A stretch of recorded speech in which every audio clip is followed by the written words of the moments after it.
Bonjour à tous. Aujourd'hui, nous allons partager sur les 4 saisons de notre vie. Donc, d'un point de vue physique, il existe les 4 saisons, le printemps, l'été, l'automne et l'hiver.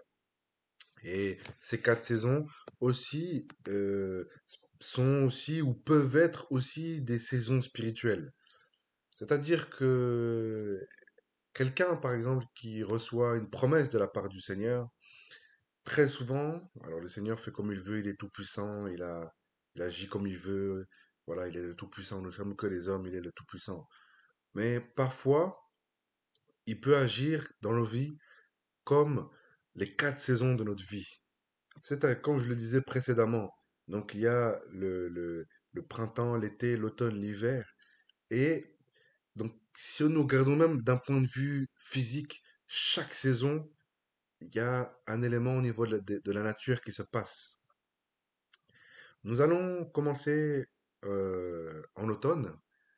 L'automne peut être comparé à, d'un point de vue physique, on sait qu'en automne, les arbres perdent leurs feuilles, et les feuilles ne font que tomber. L'été, il fait beau, donc voilà, il fait chaud, etc. Voilà, chaque saison a sa particularité. L'été peut être comparé à la réception de cette promesse de la part du Père.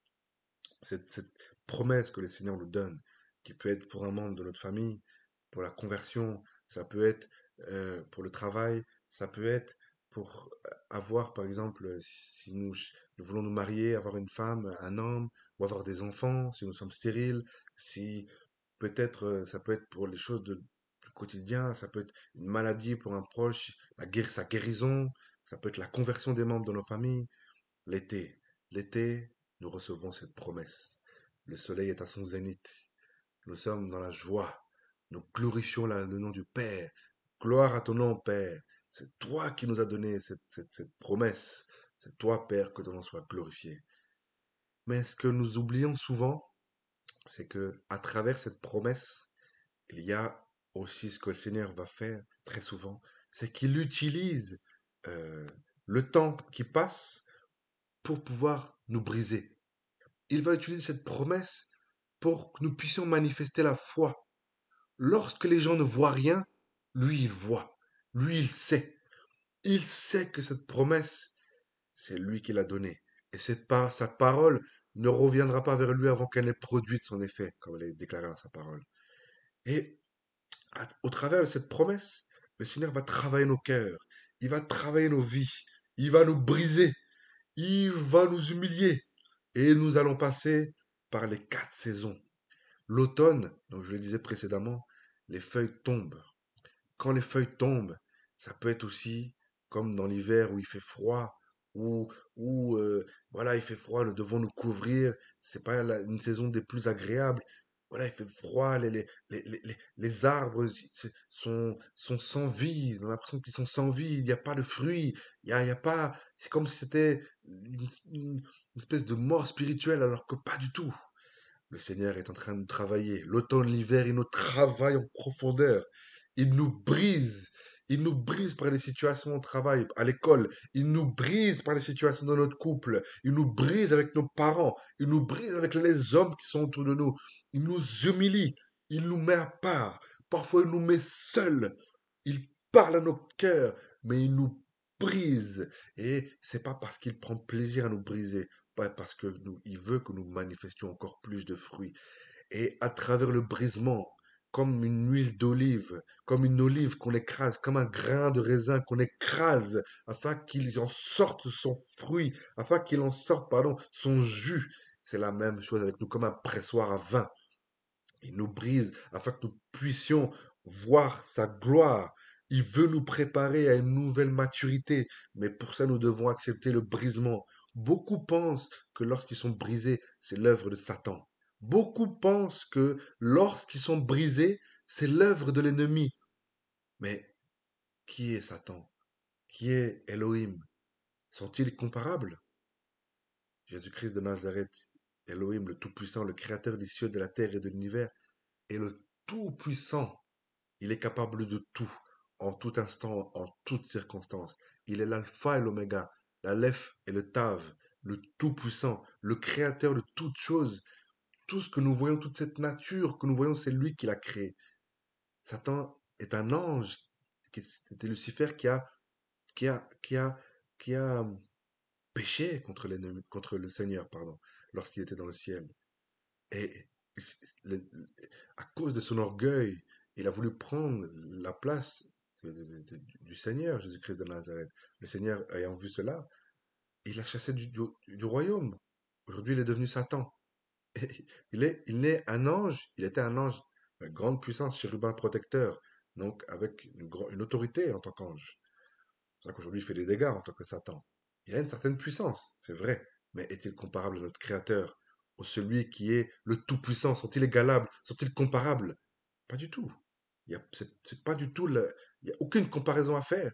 Lorsque Satan est devant le trône, lorsque Satan, pardon, est en présence du Seigneur, pardon, il est à genoux. Il ne peut même pas fixer la face de notre Père, tellement notre Père est saint, tellement il est grand, tellement il est tout-puissant. Là, il n'y a aucune comparaison à faire. Donc, lorsque nous sommes brisés et que nous sommes dans l'obéissance, que nous craignons le Seigneur et que nous faisons tout pour lui plaire, alors le Seigneur est à la base même de ce brisement. C'est important de savoir qui est qui. Si nous vivons des difficultés alors que nous vivons dans le péché, nous aimons le péché et nous prions une fois de temps en temps pour se donner bonne conscience et que notre conscience nous accuse à cause de notre péché, que nous ne voulons pas abandonner. Oui, là, oui, l'ennemi a un droit légal dans notre vie. Alors là, nous devons nous repentir, demander la délivrance par rapport au lien spirituel que nous avons créé à cause de notre péché. Et le Seigneur nous pardonne, nous a pardonné, il nous pardonnera encore. Mais revenons à lui. Et là, nous pourrons voilà, le servir correctement. Mais si nous sommes dans l'obéissance, c'est le Seigneur qui est à la base de notre brisement. C'est le Seigneur qui est à la base de ces difficultés par lesquelles nous vivons. Nous ne comprenons toujours pas tout. Avec le Seigneur, il est tout puissant, nous sommes comme. Mais à travers ces brisements-là, il nous prépare à quelque chose de plus grand. Oh oui, il nous prépare à quelque chose de plus grand. À travers ces temps de brisement, il nous parle, il nous émonde, il nous met face à nous-mêmes, tel un miroir. Sa parole est un miroir. Il nous montre qui nous sommes. Il nous montre nos défauts, pas pour nous faire culpabiliser, mais afin de les abandonner. Si nous sommes orgueilleux, il veut nous faire abandonner l'orgueil. Si nous sommes toujours en train de se justifier, il nous fait abandonner la justification devant les hommes. Si nous avons des traits de caractère, si nous sommes têtus, il nous fait abandonner ce trait de caractère qui nous empêche de faire pleinement sa volonté. Il nous dépouille, il nous brise pour la gloire de son nom. Après l'automne, l'hiver, vient le printemps. Qu'est-ce qui se passe au printemps? Ah là, le printemps, c'est la maturation des fruits. C'est les fruits. Les fruits commencent à pousser. Après le brisement vient la, la, la, la, la naissance des fruits. La naissance de cette nouvelle gloire. C'est la naissance de cette nuit nouvelle. La naissance dans notre vie de quelque chose de nouveau, d'une maturité nouvelle pour la gloire de son nom. Mais pour vivre ces fruits, il faut passer par la mort, accepter la mort à soi-même, accepter les brisements. Quand nous voyons des frères et des sœurs qui percent spirituellement, quand nous voyons une œuvre qui perce, où nous voyons la gloire du Seigneur se manifester, nous disons Alléluia, gloire au Seigneur, tu as manifesté ta gloire, tu as opéré un miracle, gloire à ton nom, Père. Mais ce frère et cette sœur, par quel brisement il passe dans la solitude, dans la vie de prière, au quotidien, par quoi il passe pour pouvoir ensuite manifester ses dons, ses fruits, cette gloire, ce discernement, ces paroles qu'il reçoit, cette intimité avec le Père. À quel prix? À quel prix? Le Seigneur m'a dit personnellement, je vais te faire passer une gloire nouvelle dans ta vie. Es-tu prêt? Il m'a dit. Es-tu prêt? J'ai dit oui. Mais il nous demande, est-ce que nous sommes prêts à voir cette nouvelle gloire? Nous disons oui, amen, tout de suite, gloire à ton nom. Je veux voir cette gloire. Mais est-ce que nous sommes prêts à vivre ces moments de difficulté, ces moments d'incompréhension, ces assauts de l'ennemi? Est-ce que nous sommes prêts à vivre ces choses pour la gloire du Père? Pour la gloire du Père. Est-ce que nous allons devenir ceux qui vont, comme certains disciples à l'époque du temps de Jésus, qui avaient abandonné parce que c'était trop dur pour eux. Se retourner dans le monde, se vautrer dans le péché. Et s'ils n'ont pas changé, aujourd'hui ils sont en enfer. S'ils ont changé, gloire au Seigneur, ils sont revenus à lui. Mais voilà, nous devons accepter ça pour voir les fruits, pour voir le printemps arriver, pour voir la maturation des fruits, pour voir dire, pour voir que les frères et les sœurs puissent constater, non pas nous nous glorifier, mais qu'ils constatent des nouveaux fruits dans notre vie, qu'ils constatent une gloire nouvelle. Gloire au Seigneur pour cela. Et ensuite, une fois que les fruits sont là, c'est l'été. Ah, l'été, c'est là maintenant.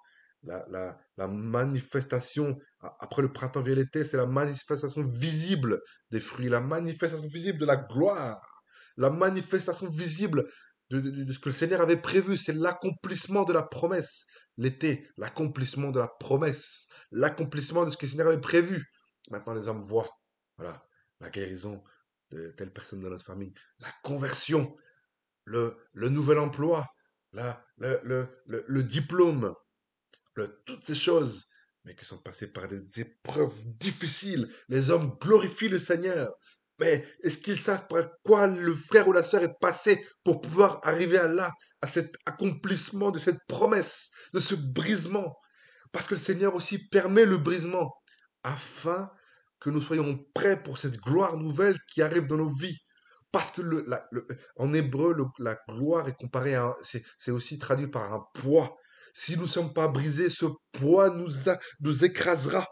Le Seigneur veut nous communiquer cette gloire, mais il faut être prêt à supporter cette gloire, ce poids qu'il veut placer sur nous pour que nous servions encore davantage, non pas pour nous-mêmes, mais pour les autres, aussi pour que son nom soit glorifié. Mais pour supporter cette gloire, il faut être brisé, il faut accepter la mort à soi-même, il faut accepter d'être humilié, insulté, il faut accepter l'hiver, il faut accepter l'automne, il faut accepter ces temps difficiles, ces temps d'incompréhension, où nous devons rester en prière pour la gloire du Père, pour la gloire de son nom.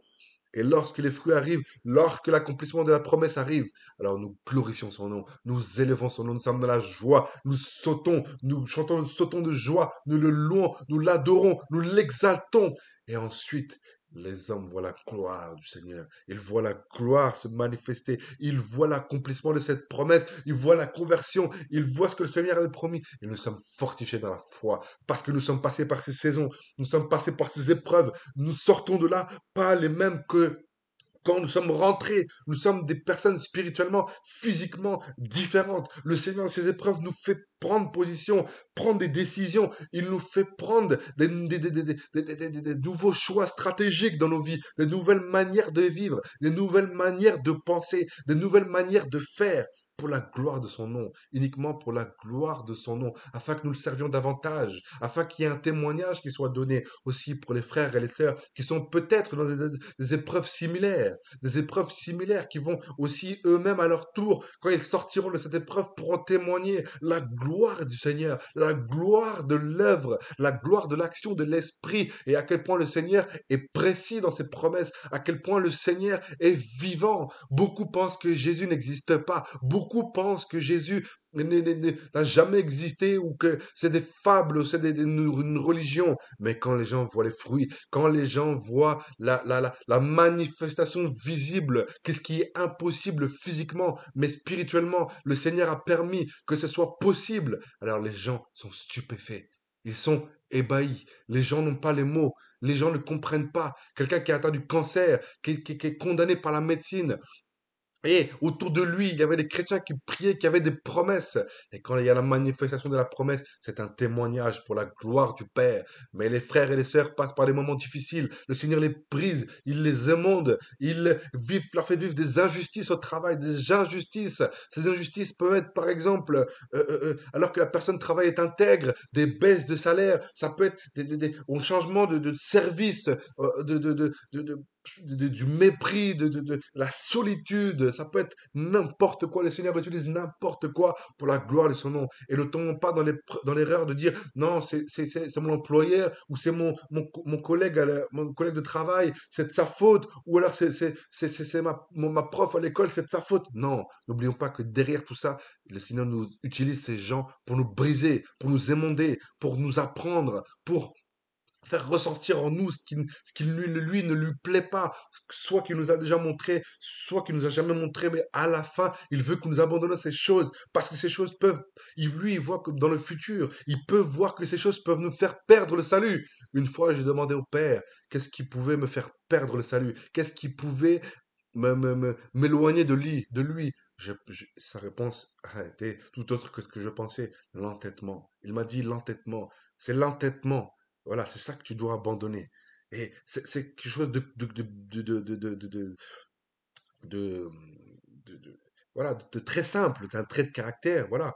Mais j'aurais cru que le Seigneur aurait pu me dire ce genre de choses. Donc, soyons à son écoute. Comprenons que dans les épreuves, nous passons par les quatre saisons. Les quatre saisons, l'automne, l'hiver, le printemps et l'été. L'été, nous recevons cette promesse. L'automne, l'hiver, le brisement, la solitude, la mort à soi-même. Le printemps, la maturation des fruits où nous voyons les fruits pousser, les fruits deviennent visibles. L'été, l'accomplissement de la promesse. Nous glorifions son nom et nous témoignons maintenant. Nous allons témoigner sa gloire, nous témoigner partout, témoigner auprès de ceux qui ne le connaissent pas, témoigner auprès de ceux qui le connaissent pour les encourager, témoigner pour ceux qui ne le connaissent pas pour peut-être que ça les touche, qu'ils se tournent vers lui ou qu'il utilise cette parole pour les toucher plus tard. Voilà, témoigner aussi à travers les réseaux Internet pour pouvoir que le monde entier puisse le voir, témoigner sa gloire pour la gloire de son nom. Voilà, pour que son nom soit glorifié parce qu'il est le même hier, aujourd'hui et éternellement. Il n'a jamais changé, il n'a aucune ombre de variation et il ne changera jamais. Il est le même hier, aujourd'hui et pour toute l'éternité. Soyez encouragés au nom de Jésus.